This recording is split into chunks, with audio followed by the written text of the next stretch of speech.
If stuff like this makes you feel like you're in a psych ward, welcome to the club. And if you still think Yuji's the strongest, but he's not beating Gojo and Sukuna at the same time, fair enough, you're not a lost cause yet. Stick around and let's see whether that's actually provable. Sup folks, Robot here, and I've been losing my mind listening to Yuji scaling ever since Modulo dropped. It was already rough with the Yuta fans fighting for relevance with the Rika ring, but this, it's a whole other level.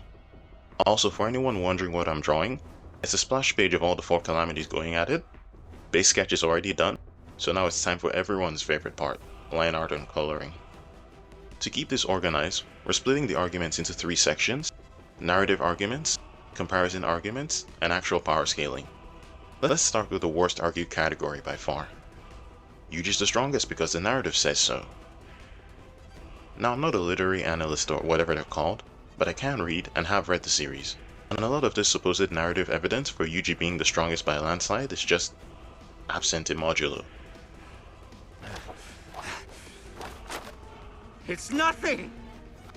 Before I say that though, let's at least cover the evidence people use for their arguments. Most of it comes from Gojo's statements, specifically in chapter 18, where he says the next generation won't be limited to special grade, and in chapter 271 where he says his students will surpass him. And then people also point out that Yuji was experiencing the same loneliness tied to strength that Gojo and Sukuna had. And on a surface level reading, sure, those points exist, but once you dig deeper, their argument starts falling apart. Because, I don't know, if say Gojo's prediction was wrong, then the whole narrative scaling chain weakens immediately. And what do you know? It was wrong. In the same chapter where Gojo talks about his students surpassing special grade, Todo is included in that lineup. And what do you know? In Modulo, Todo caps at grade 1. It's pretty blatant. Even chapter 271 weakens the argument once you read the rest of the page.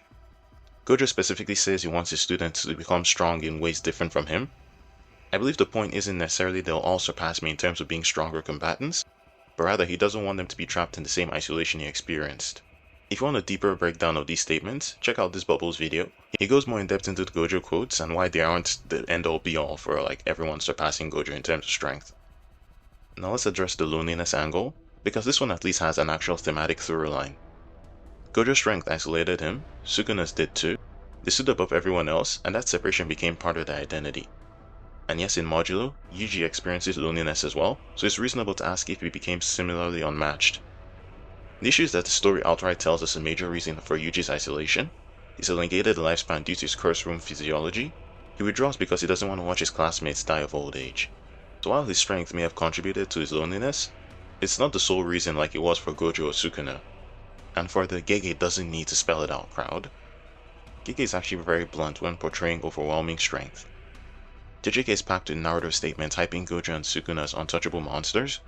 The series is not subtle about who stands above everyone else. So if Yuji truly became this unrivaled god tier being beyond Gojo, Sukuna, and Dabura even combined, Gege probably would have given us at least one explicit strongest statement, and he never did. Now we can move on to the weird middle ground. These are arguments that aren't actually narrative, but also aren't scaling in the sense of feats and showings. These usually boil down to Yuji being placed as a counter to Dabura, either by Jujutsu Society viewing him as a Sukuna level deterrent, Miyaguni believing he's the only one that should be nominated to fight Dabura, and Yuji saying that he'll beat Dabura. These aren't completely baseless, but people massively overstate them. When people hear Yuji's a deterrent against Dabura, and assume that means he's stronger than Dabura, that's not how deterrents work. The Cold War is the easiest example. Nuclear deterrence wasn't about one side being objectively stronger, it was about both sides having enough firepower to make attacking too costly. Yuji being a deterrent simply means he's dangerous enough to make the Cimmerians hesitate. It doesn't prove he's stronger or weaker than Dabura. Additionally, Miyaguni believing that only Yuji should be nominated to duel Dabura doesn't mean that she knows he'll win, but he just has the best chance of winning. Now let's get on to the frankly most comical one of these in my opinion, Yuji saying he'll beat Dabura. Need I remind folks of the 2 most popular images from the original series? But to at least address it, first off, Yuji hasn't seen Dabura fight. All he knew was that Todo described him as a Sukuna level threat. He also doesn't know what his curse technique is and how it plays against his. Secondly, Dabura literally evolves throughout the fight, unlocking RCT, curse technique reversal, and domain expansion, so how valid is his statement even? And thirdly, Yuji's kind of a turbo power scaler. This is the same guy who saw Sukuna demolish the finger bearer that team wiped him, Megumi, and Nobara, and still wanted smoke. The same guy who thought Yuta could stop Sukuna before even seeing Yuta's full kit. Yuji will get cooked in the debate server, So yeah, this is probably the weakest comparison argument in my opinion. And finally, back in my element. Yuji's main feats people bring up in these discussions are the dismantle explosion, the black flash on command, and one-shotting Mahito. Let's start off with the dismantle explosion. The argument is basically, Yuji's casual dismantle caused a bigger explosion than Hollow Purple or Fuga, therefore he massively outskills Gojo and Sukuna. There are several problems here. Firstly, dismantles are cuts, and cuts don't create explosions, at least in JJK. The second is that cursed spirits were the targets, not the buildings. The attack is seen visibly traveling above the buildings in all the panels. Then couple this with the fact that we already know cursed spirits burst into smoke when exercised, so the explosion was most likely caused by the spirits dying, not the raw attack power. And then this is where the Yuji crowd will shift to the range argument. Well, Sukuna never showed dismantles that large. Yeah, because he never needed to. A city block size dismantle is only useful against large groups, and Sukuna almost always fought single targets. Fingerbearer, Megumi, Jogo, Maharaga, Ryu, Yorozu, and Gojo, and none of them had wide-spanning attacks, which he needed a gigantic dismantle to counter with. And finally, a bigger attack doesn't automatically equal a stronger attack, i.e., AP and DC aren't always equal. I'll explain what that means for the few anti-power scalers that stuck around to this point. What that means is that attack potency, that is, how much energy an attack has, is not always equal to its destructive capacity, which is the amount or size of an area an attack can level, be it a city block, town, country, or even planet. A good example is Dragon Ball. Past the Saiyan saga, you don't really see anyone blowing up planets, but we know explicitly that the characters are hundreds, not thousands of times stronger than they were back then, and key blasts that fire off during attacks don't blow up the planet. It's because the energy of the attack is concentrated, so it doesn't radiate outwards enough to destroy the planet, or solar system, or galaxy, take your pick depending on the arc. Similarly, we see such things in JJK with like Ryu's granite blasts in the anime. When he focuses them, they get stronger. If anything, Yuji's dismantle being so massive could imply lower AP or spread over a wider area. And considering the targets were grade 2 and below curses, the kind you can literally kill with firearms, it's not exactly a god tier feat.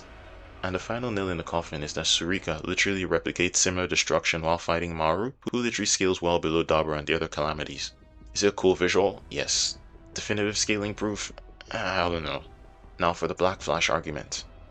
It's basically that Yuji can land Black Flashes on command, meaning he has the greatest cursed energy control in the verse. Honestly, both sides exaggerate this point. No, in my opinion, Yuji probably can't land Black Flashes every time, otherwise he wouldn't need it to one-shot fodder like Osiki. But at the same time, he clearly lands them with absurd consistency.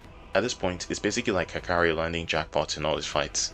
It's possible for him to not get one, but he's just likely to land more than a couple in any fight. Also, that doesn't mean he has the best cursed energy control, because we literally know for a fact that it isn't the only factor in landing them. But yes, Yuji would effectively be able to maintain peak output throughout most fights better than most characters. If you thought this was just going to be Yuji Slanderfest, think again. But Gojo has the 6 eyes, Sukuna has 4 arms and 2 mouths, Dabura has ungodly talent, the other guys also have notable advantages, so it's not the end all be all in my opinion. And then finally, Yuji one-shotting Mahito. This one's pretty easy. 3-finger Sukuna could already one-tap Mahito. Gojo casually handled multiple disaster curses and Choso while restricted by civilians. And Mahito was already below Yuji by the start of the Culling Games anyways, so Yuji one-shotting him after 80 years of growth isn't some insane benchmark. So where do I scale Yuji? He's absolutely in the same tier as the other calamities, that one's just certain for a fact. Jujutsu Society sees him as the deterrent against Sukuna level threats. We weren't calling Yuda or any of the other heavy hitters Sukuna deterrents back during Shinjuku. With that said, as to whether it definitively beats Gojo, Sukuna or Dabura, there just isn't enough evidence to say yes. And I'm not going to assume he has an open domain, wall-cutting slash, Sukuna's exact Fuga application, or any other headcanon ability with zero evidence, until Gege gives us more concrete explanations, maybe in a data book or something. We simply can't conclude that Yuji is unquestionably above everyone else. Anyways, Yuji Glazers and haters, channel all your rage into the comments. My channel is small enough that any engagement helps. Also, the finished splash poster will be on my socials, links in the description. That's all for now. Peace out, folks.